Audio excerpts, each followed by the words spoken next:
ఉల్లంఘనలో action. దొంగతనం, alcohol సమేత కేసులో కూడా వీసాల రద్దును వ్యతిరేకిస్తూ కోర్టుకు వెళ్లిన పలువురు స్టూడెంట్లట. అమెరికా చైనా టారిఫ్ వార్ వెనక్కి తగ్గమంటున్న ఇరు దేశాలు. అమెరికా చైనా మధ్య టారిఫ్ వార్ ముదురుతున్నది. అమెరికా బెదిరింపులకు తలొగ్గేదే లేదని టారిఫ్లపై చివరి వరకు పోరాడతామంటూ చైనా ప్రకటించింది. ట్రంప్ బ్లాక్మెయిల్ చేస్తున్నారంటూ మండిపడింది. మరోవైపు చైనాపై అదనంగా విధించిన టారిఫ్లను రద్దు చేయాలని ఎలన్ మస్క్ కోరినప్పటికీ ట్రంప్ మాత్రం వెనక్కి తగ్గడం లేదు. చైనాపై వసూలు చేస్తున్న 20% టారిఫ్లకు అదనంగా మరో 34% విధిస్తున్నట్టు ట్రంప్ ఇటీవల ప్రకటించారు. దీనికి ప్రతీకారంగా చైనా కూడా అమెరికాపై 34% ప్రతీకార సుంకాలు విధించింది. అయితే దీనిపై ఆగ్రహం వ్యక్తం చేసిన ట్రంప్ చైనాపై అదనంగా మరొక 50% టారిఫ్లు వేశారు. దీంతో బుధవారం నుంచి 104% టారిఫ్లు అమల్లోకి రానున్నాయి.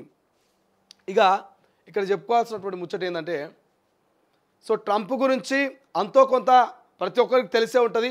ఇక ట్రంప్ గురించి ఎక్కువగా తెలవాలంటే అమెరికా చదువుకోనికి పోయిన మన పోరగాళ్ళని అడగాలి, అమెరికాలో ఉద్యోగం చేస్తున్న మన భారతీయులను అడగాలి, అమెరికాలో సెటిల్ అయిన మన స్వదేశీయుల్ని కనుక అడిగితే ట్రంప్ గురించి క్లియర్గా పూసగుచ్చినట్టు ఎక్స్ప్లెయిన్ చేస్తారు. ట్రంప్ ఎసోటోడు, ఎట్లా చేస్తాడు, ఏం కథ, ఏం కార్ఖాన అనేది పూసలు గుచ్చినట్టు క్లియర్గా చెప్తారు. అంత బాగా వాళ్ళు అనుభవించారు అక్కడ.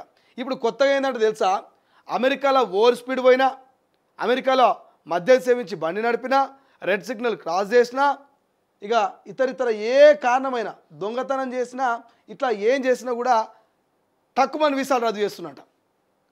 అన్న వీసాలు రద్దు చేసి వాళ్ళని ఇబ్బందులకు గురి చేస్తున్నట. ఇక కుల్లంకులో చెప్పాలి మన భాషలో అంటే తుమ్మినా దగ్గినా ఇక ఇంకేం చేసినా కూడా వీసాలు రద్దు చేస్తున్నట అమెరికాలో ట్రంప్. సో ఈ వీసాల రద్దుతోటి ఒక్కొక్కరు పరిశ్రమలో పడ్డరట. భారతీయులు విదేశాలకు పోవాలంటే భయపడుతురట. అక్కడికి పోయినాక వీసాలు రద్దు చేసి ఇల్లీగల్గా మరి జైల్లో పెడితే మా పరిస్థితి ఏంది? సో విదేశాలకు పోయేటోళ్ళకు చాలామంది సజెషన్ చేస్తురట, అమెరికా పోయేటోళ్ళకు ముఖ్యంగా.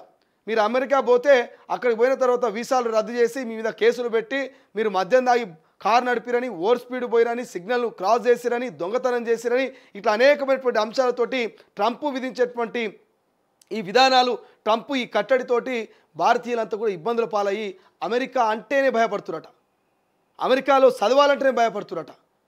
ఇక్కడి నుంచి అక్కడికి పోతాం, బట్ అక్కడి నుంచి ఇక్కడికి మనం మళ్ళీ వస్తామా? వాళ్ళక్కడ ఏదైనా కేసులో ఇరికించి మనల్ని ఇబ్బందులకు గురి చేస్తే మన అమ్మ నాన్న పరిస్థితి ఏంది? మన దేశాన్ని మళ్ళీ మనం రాగలుగుతామా? మన దేశం మీద మనం అడుగు పెట్టగలుగుతాం అనేటువంటి ఆలోచన చాలామందిలో భయాన్ని కలిగిస్తుందంట. పూరా ఇక్కడ చూసుకోవచ్చు, మొత్తం క్యాన్సల్డ్ అని చెప్పేసి పాస్పోర్ట్ క్యాన్సల్ చేస్తున్నట. పాస్పోర్ట్ మీద క్యాన్సల్డ్ ముద్ర వేసి ఎక్కడికక్కడ వీసాలని రద్దు చేస్తున్నట ట్రంప్. సో ఈ వీసాల రద్దుకు సంబంధించి ఇక మోడీ స్పందించాలి కదా. మరి మోడీ ఎందుకు స్పందించట్లేదు? మరి చైనా ఎందుకు స్పందించట్లేదు?